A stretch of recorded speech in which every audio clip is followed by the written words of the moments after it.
Hey, everybody, welcome back to Pro AV Today. I am your host, Ben Thomas, and today we're talking about the residential market.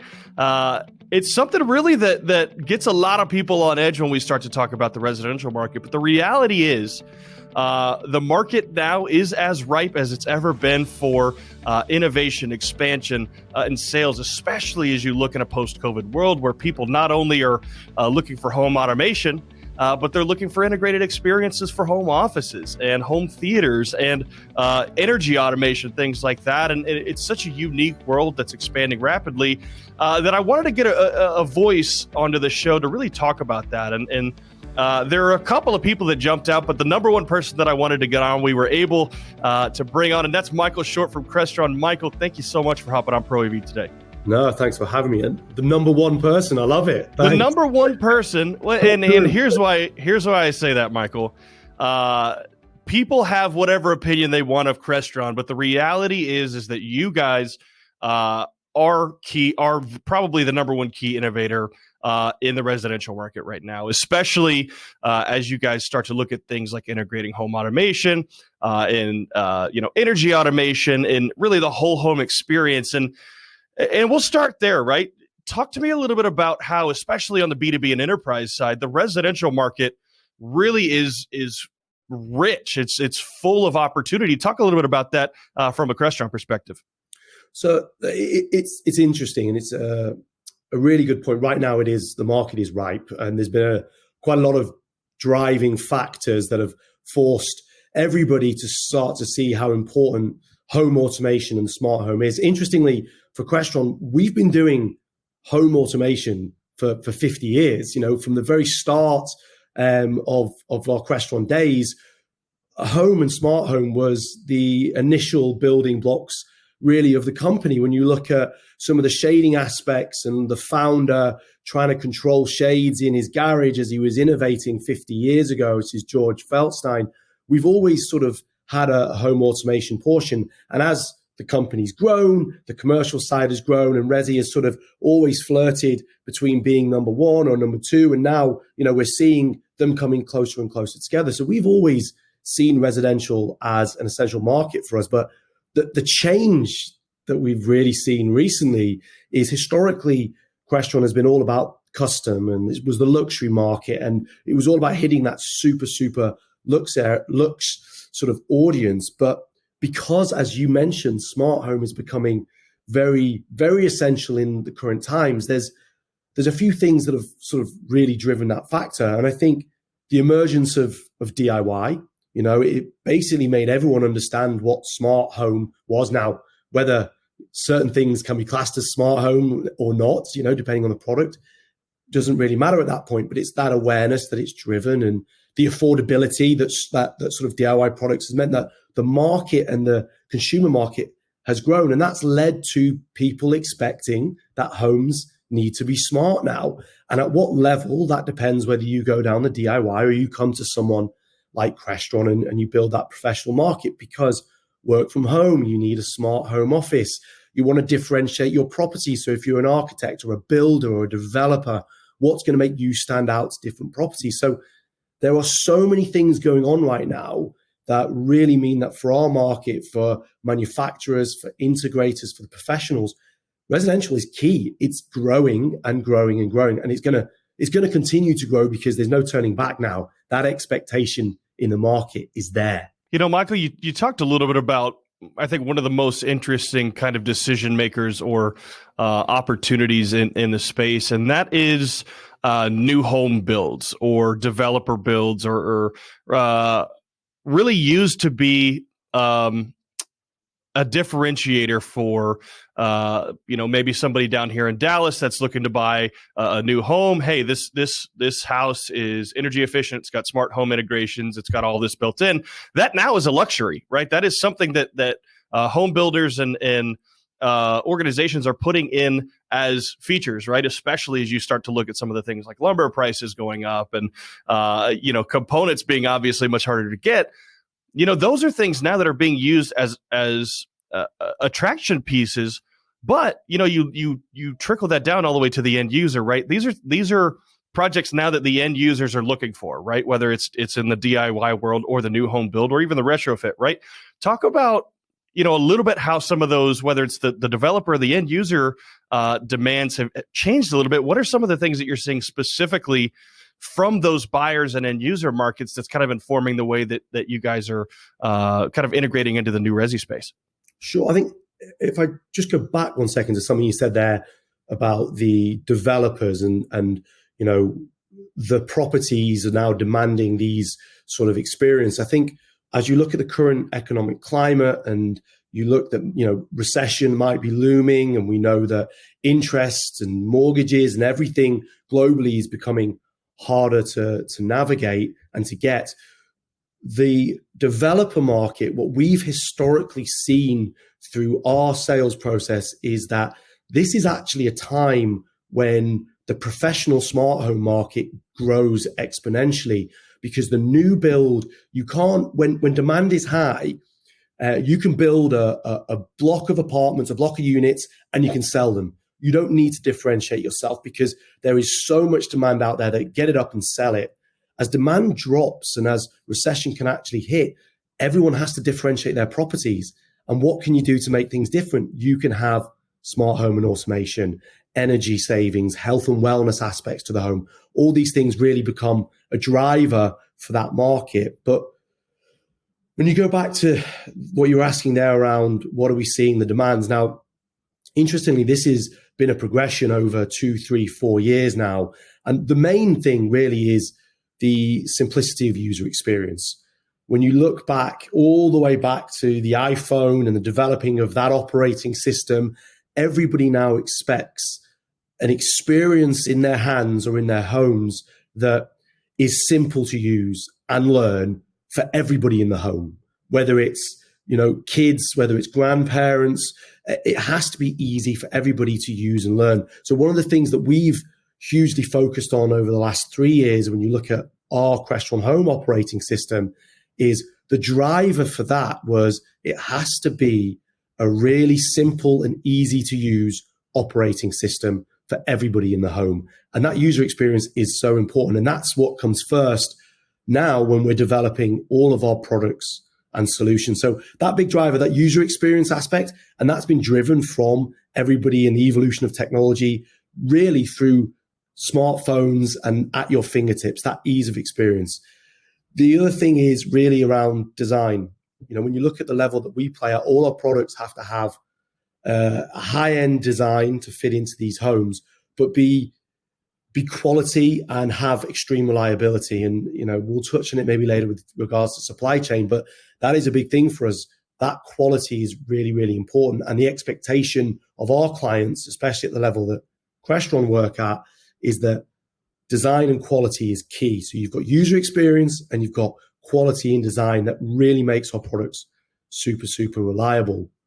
And then an interesting one for us that is really, really important for smart home and for home automation is security. Now, the more devices that come online in your home, the more access points you have, the more opportunity to have your data potentially stripped away from you. So for us, security is really, really key. And, we work in commercial projects that are, with the American government. We have projects from the commercial side that are in the most secure places in the world, and we replicate that into our homes. So security is really, really important. And I read something recently, and I would love to hear your opinion potentially on this, that smart TVs, okay, everyone, if you buy a TV now, it's a smart TV, which makes accessibility to things like Netflix, Disney Plus in every room easy, okay, because everyone now has access. We have a platform called DMNVX. It's video distribution. It was revolutionary when we brought it out. And that essentially distributes video content from the rack to everywhere in the home. But now we've got smart TVs. So, you have access to Netflix in every TV. You don't need an Apple TV in the rack and to distribute. And it's interesting to think about security, because when you look at smart TVs, they are scraping every inch of your viewing habits into their system and selling that data so that in the future, every single advert is being driven to you. the only way to stop giving that data away is to put it in the rack and distribute video. So there's advances in technology and security, all these things that are driving these topics. But, that type of thing is a perfect example whereby we're all running ahead with certain aspects. And actually, we need to think about what the customer really might want in the future. And it could be protecting data and security. And they're the types of things that for us are really, forcing our decision-making process from a product standpoint. I love that you brought that up, because that's a conversation that not a lot of people want to talk about, right? And specifically when I say that, referencing more the smart TV world, the Amazon Alexa, the Google Home worlds, where really what drives those price points and what makes them affordable to most end users is the fact that they are selling you, right? They're selling your data. They're picking up your habits. You look at Amazon, for example, they know how often you're going in and out of your house. Just if you've got, your Amazon security system set up. And without getting too in the weeds here, what really the market has said is that if you can make it cheaper for us, we really don't give a crap what you do with our information. And that sounds bad, but what you're seeing, Michael, and I think you're right, where the pendulum is swinging back a little bit more towards the security and privacy world, especially as people are just a little bit more freaked out about maybe their data leaking, or the fact that I can use this and I could say that, I want a new t-shirt and I'll get ads for it 5 minutes later. But, in my anecdotal opinion, it sounds like, and it feels like the pendulum is swinging the opposite way, right? And obviously price point is the number one thing that really is driving kind of that, what I'll call the open user experience versus the closed user experience. But that's when we start talking about stuff like Crestron, right? When we start talking about whole home racks, we talk about whole home automation, and really looping the user experience into it too, is that the burden now of whether it's the AV designer or even the DIYer, is that they have to build a system that's designed for interoperability, privacy, security, whatever else they want to add to it, right? Whether it's outdoor living, it's all connected at this point. Yeah, but one of the things that I always recommend, and in the resi market, you're going to fight this a little bit more than you do in most traditional markets, is that so here in Dallas, we have a pretty big installer integrator partner called Star Power. It's much easier for me to go to Amazon and buy the 5 things that I need than it is to go pay a premium to use a company like Star Power. But the value is, Michael, and this is, I'm going to kick this back to you. The value is the expertise, the integration, the design, the support, the electrical stability, things like that, the reliability. Talk a little bit about that balance that you see, where people want to be able to do things on their own, but in a lot of cases, especially in larger homes, they really should be using an integrator. Talk about that divide a little bit. I think it's a really, really great point. And I think we all should be supporting. You look at our professional integrators and the entire sort of professional AV market. We need to help consumers to understand the value of professional. And we're getting there, and it will take some time. And that's why I'm a big supporter of the DIY market opening up this smart home world to everybody, because it used to be just for those who either could afford it or had a builder or a friend or someone else who had, a smart home done, let's say for Crestron, and it was passed on and said, hey, you should do this. Now everybody's understanding it. But talking about that pendulum, I do believe that pendulum is going to swing back soon enough, where people are going to say that a smart home is something that is professionally installed. You have a boiler, you have a professional come in to fix your boiler, to service your boiler, to install your boiler. And this is exactly the same. It's a very, very skilled technical thing. And it's our job. It's our installer's job. It's our partner's jobs. We have to really continue to educate the market that a professionally installed smart home is a smart home. DIY stuff that doesn't work together, it's great. And if you just want a doorbell, totally cool. And it works fantastic and the products are amazing. But ultimately, to get the best out of your living experience, having that single ecosystem installed and serviced by professionals is key. But I do think that it's everybody's job to educate the market there, because it was the rich and the famous who could afford it, and they could afford the kit, they could afford the service contracts. And then the other side, you've got the DIY. Now everything is slowly coming together, and we're going to find that perfect rhythm soon where people start to realize that a smart home is a real smart home is one that's professionally installed. And on our side, we feel that a real smart home is that singular platform that looks after the whole home. And of course, though, you do need interoperability with many products. And that's a really, really important topic, and something that we have to balance between working with certain products and certain solutions and not others. But we have to. And we have to work with those products, but they should be worked with in a professional way, in my opinion, rather than just a singular DIY product that can plug in and it isn't supported under the ecosystem.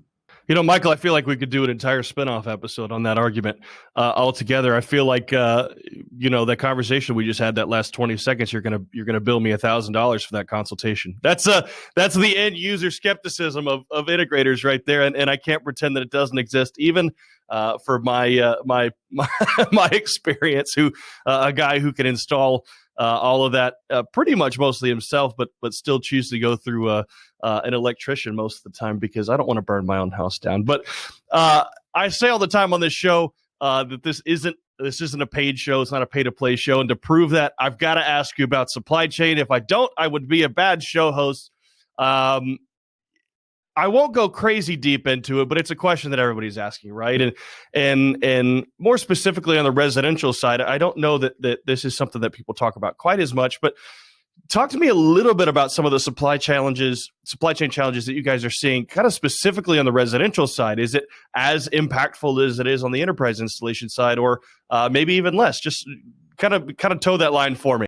I think from our standpoint, it is as impactful. I think that the difficulty with the residential side is our dealer base and our professionals are a wide array of companies. Some are on the smaller side, living project to project. Some are huge dealers that would call themselves, large companies. And for us, the difficulty and the struggles that we've been seeing with our dealers is the fact that, if you are a smaller dealer, it is very, very difficult to go project to project. And we are working as tirelessly as we can with all of our dealers to support them as and when we can. But we are seeing the supply chain problems. It's been ongoing for a year, 2 years now, same as everybody else. We were hit very, very hard with it. But we brought in a ton of different processes. We updated the way that we looked at ordering, the way that we delivered projects, the way that we worked with our dealers to get them working ahead of the game, to order early, to really try and get products to them in time. And we're working with dealers day in, day out to understand, what's going on, how can we help, where can we shuffle and work with you. And we've not been prioritizing dealers. We have this question a lot with supply chain about, if you're a big dealer, you get product first. We haven't done that. It's been very much every dealer is on the exact same weight. Now, interestingly, we are starting to see, positive news on our side with supply chain. We're starting to see those lead times coming down a little bit, and we expect it to get better and better over time. But I suppose one thing that I will touch on, and we're not going to talk too deeply about supply chain because I think we've been all over the news this week with regards to the town halls we're doing, is I want to go back to that point I made around quality. And Crestron, for all of our years, has always focused on quality and unwavering quality in our products. And for us, that has meant that we did not want to change the way that our products were built and lower that quality over this period of time, because our clients, they can't, if a remote breaks or they have 10 touch screens in their house and 8 fail, they cannot forgive Crestron. The client can't. And then that ruins the reputation of the dealer, because not only is it our product, but the dealer recommended that product in their house. And as much as we would love to have had quick fixes, taken different products, different, parts, and just lowered our quality. We weren't going to do that. And that for us has been something that we put the stake in the ground early doors and said, we have to stick to the quality of our product. Our reputation is built on that and has been built on that. And to get your reputation back is very, very difficult. But look, I know that also doesn't help dealers who right now need product to finish or start a job. So it's been difficult. And we have been very open and honest with our dealers. We've given them all the information that we've had to hand at the time through our suppliers. We've updated them whenever we've had updates.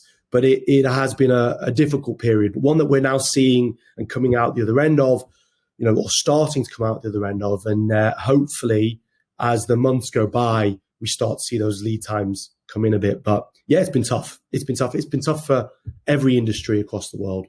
Well, and the reality too is, I think that I might get some heat for saying this, but I think it's a little overblown. There are always some types of challenges that we have as an industry, whether it's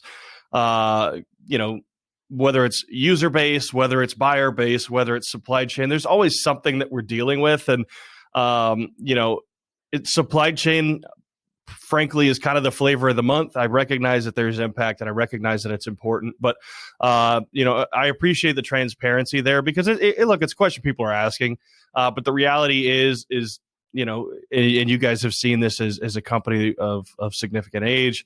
The market continues to go up and to the right, is what I like to say. Right? If you look at it, there's kind of some ups and downs, but we're going up and to the right. So I appreciate the transparency there, and kind of on that optimistic and kind of future note. One of the things that I want to wrap with and kind of give you the floor here is Crestron really doesn't stop at the physical hardware side and software side anymore. You guys have actually made the jump into we'll call it the metaphysical world. I don't know. Is that the right word for it? But talk to me a little bit about really kind of what's next for Crestron, and including some of those metaverse and metaphysical type projects. Yeah, so I'll finish on the metaverse stuff, because that's actually it's a really interesting project and something that would be fun to finish on. I think that for us moving forwards, software is becoming more and more important. We launched the Crestron Home operating system 3 years ago to basically take control of the user experience and our ability to push updates and constantly improve a platform. Versus maybe a custom system that has to have the professional dealer come back in to look at updates, or what we did have a few years ago, which was Ping, which was the basis of this OS. So our future and our growth is going to be around being able to push software updates that add value week in, week out to the customer and to the pro. So you look at the operating system, bringing new features, new products, pushing these updates so the user experience changes. A bit like when you go from iOS to iOS, you get a new look, a new feel, new things coming in, the way you control your lighting. All these things can change and adapt and get better over time.